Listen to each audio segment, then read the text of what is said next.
Did you know that losing visceral fat is not always about cutting out foods? In fact, sometimes you can get there much faster when you start adding the right foods as opposed to removing them. Now, to be clear, a calorie deficit is still the foundation of the process, but visceral fat does not respond to calories alone.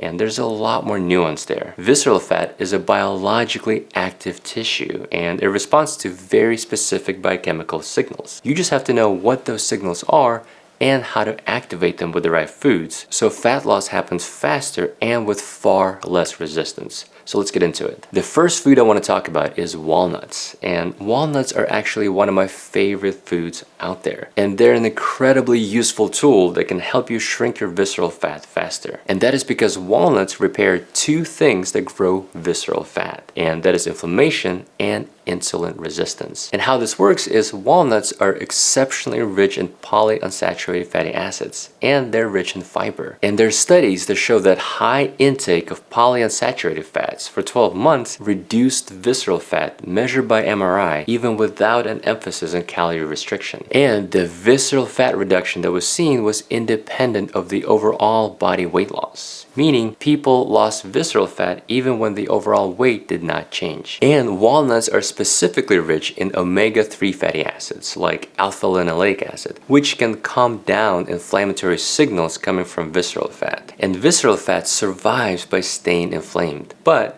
when inflammation drops, the fat becomes much easier to break down. And there are studies that show that alpha-linoleic acid improves insulin sensitivity, which then further helps shrink that belly fat. And on top of all that, walnuts also increase your satiety hormones like leptin and adiponectin, so you naturally eat less without feeling restricted. And the easiest way to incorporate walnuts into your routine is to just add a small handful to your meal, or add them to your salads or your oatmeal or your yogurt. Now, the next food surprises a lot of people, and it's dark chocolate. And dark chocolate has been scientifically shown to reduce visceral fat. Now, this has to be dark chocolate at 85% or higher with a high cacao content. And at that percentage, dark chocolate has lots of amazing nutrients. So it has things like fiber and iron and magnesium.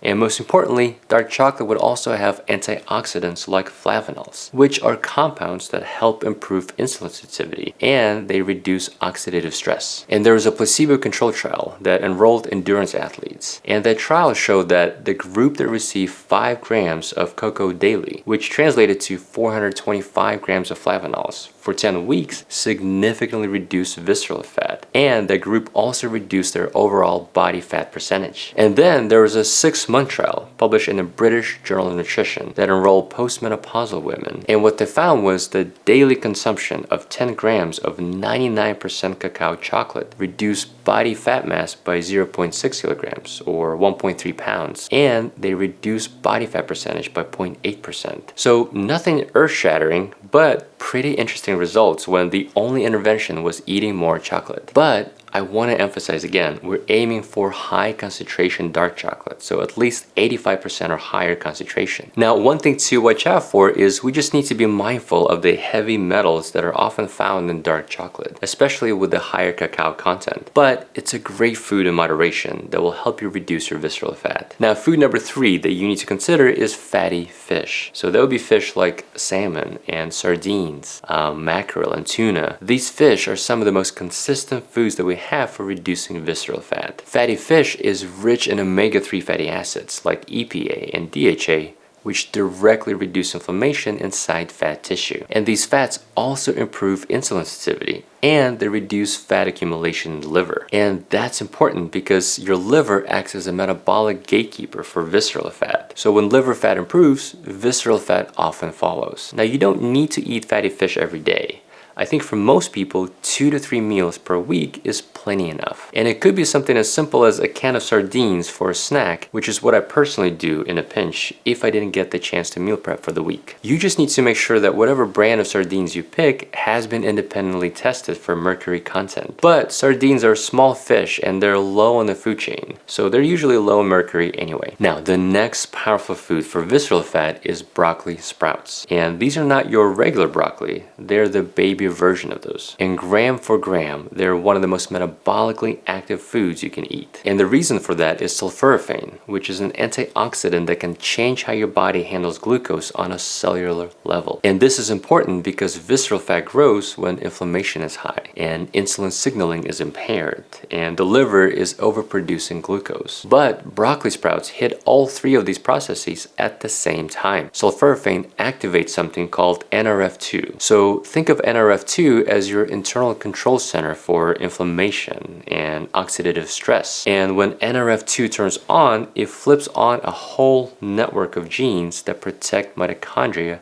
and calm inflammation, which is not good for visceral fat because visceral fat thrives in an inflamed environment. So when inflammation drops, visceral fat becomes metabolically unstable. So it stops behaving like a hormone factory and it becomes much easier to shrink. But sulforaphane does something else that's even more important for visceral fat. It tells your liver to slow down glucose production when blood sugar is already high. And that process is called gluconeogenesis. And that excess liver output of glucose is one of the biggest drivers of visceral fat storage. But here's the part that most people miss. Broccoli sprouts contain 20 to 100 times more sulforaphane precursors than mature broccoli, which means that even a small handful of broccoli sprouts delivers effects you would never get from a full plate of broccoli. So all you need is just half a cup of fresh broccoli sprouts per day, ideally raw, and you can eat them as part of your salad or you can blend them in a smoothie. What matters here is consistency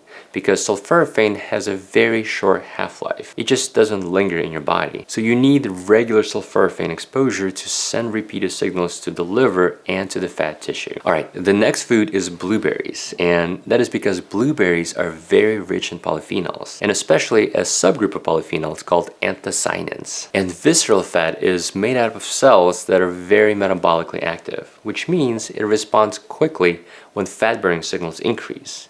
And anthocyanins send a lot of these signals. So these anthocyanin signals suppress inflammation pathways and they promote beneficial gut bacteria and they increase the speed of fat breakdown and heat production. And we have studies like this cross-section analysis that show that higher anthocyanin intake was associated with a 9% lower visceral fat tissue. Now, another food that will help you with your visceral fat is chia seeds. And that is because chia seeds are very rich in soluble fiber, which then feeds your gut bacteria. And those bacteria produce short-chain fatty acids like butyrate, and those fatty acids improve insulin sensitivity and they reduce inflammation. And as I mentioned before, visceral fat is very sensitive to gut-driven inflammation. So if you improve your gut health, visceral fat will start to disappear. And there's another benefit. Chia seeds also slow down your digestion and they stabilize your blood sugars, which then helps with cravings and hunger. So there was a recent meta-analysis of 8 randomized control trials, and what they found was that chia seed consumption significantly reduced waist circumference by anywhere from 1.5 to 2.8 centimeters. And as an added bonus, it also helped reduce blood pressure. Now with chia seeds, I think the easiest way to get them in is by adding them to your overnight oats or your smoothies or yogurt. You just need to go slow at first to avoid bloating and make sure you stay hydrated,